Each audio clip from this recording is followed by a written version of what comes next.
Weston, hey, what's up? Hope this works out. So yeah, what's up, Awakening? How are you doing? So I want to tell you guys a little story about what happened with us out on the field month one in Moldova. It was last month. We were staying with the pastor. One night, he comes into our room late at night and he says, "Hey guys, there's a guy at the front door and he's trying to hit me with a brick." We're like, "What are you talking about?" So sure enough, we go outside and there's a man there that resembles a bear. Very big guy. Come to find out, he is the pastor to the local Orthodox church, which is really big in Eastern Europe. And sure enough, he was pretty drunk, and he was trying to hit our pastor with a brick. So after we calmed that situation down, the pastor invites us to his church. So our pastor was very hesitant to let this happen, to say the least. So we were like, no, let's just go, let's check it out. So it was about 10:30, 11 o'clock at night, and as we are hopping into my pastor's van, he looks at us and says, "Guys, are you ready to get persecuted?" Well, heck yeah, we're ready to get persecuted. Let's do this thing.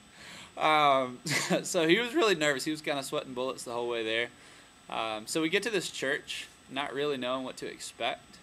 And sure enough, this Russian pastor, he's still drunk. He pulls in behind us, and he invites us in. So this is a wonderful opportunity for us to really just start praying in this church. Next thing I know, we're all singing songs together inside of this church. It was fantastic. But at one point, our pastor looks over and says, "Garrett, can you give him your testimony?" So I was able to pour out into him some of the things that the Lord has just miraculously done in my life, things that I could never do on my own. Things that the Lord just continues to walk me through, things that the Lord just continues to deliver me from. So I got to tell him about this. I got to tell him that Jesus just loves him. Jesus doesn't care about the stuff, doesn't care about the crap. Doesn't matter if you pray every day, doesn't matter if you go to church every day. You don't have to go through the priest to find Jesus. Jesus is just there. He loves you. That's it, bottom line. And kind of let him know where I was coming from, and really started to open up conversation towards relationship. Like, what does relationship really look like? So I got to continue to pour out what my relationship with Jesus looked like, and it was just fantastic that the Lord was able to use me in that. And next thing I know, we continue to sing in the church, and I ask him how his family's doing, and he invites his family out. So 11:30 at night, his wife and his two kids come by. We get to chat with them, talk to them a little bit, and we leave. A couple days later, he calls our pastor back and says, "Hey, I really enjoyed being with you guys the other night. Is there any way, like my church, nobody at my church will help me out with the construction of our church, and just some things that need to be done. Is there any way that you could send some people over here and help us out?" So our pastor said sure, and we were able to go and just help him out, work hand in hand with him as he's trying to rebuild some things, and as he's trying to do some things around his house that he just doesn't have time to do. He doesn't have the manpower to do. And we were just able to bless him in that. We really felt like that was what the Lord was calling us to do. And next thing you know, this guy just continues to pop up time after time after time. And within a week and a half, he actually comes to the evangelical church.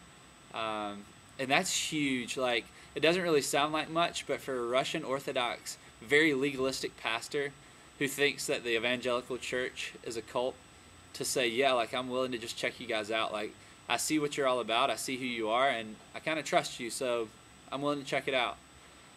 So he checks it out, and I'm not sure where it's gone since then, but I know that the Lord is using that. I know that the Lord is using that in such big ways. Like, if we can start transforming these communities, if we can really start unifying the body, like, how is the Lord going to use that? It's going to be so sweet.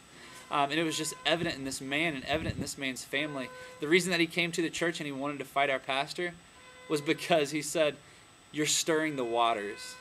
You're stirring the waters in this place, and I don't like it. I don't like the waters to be stirred."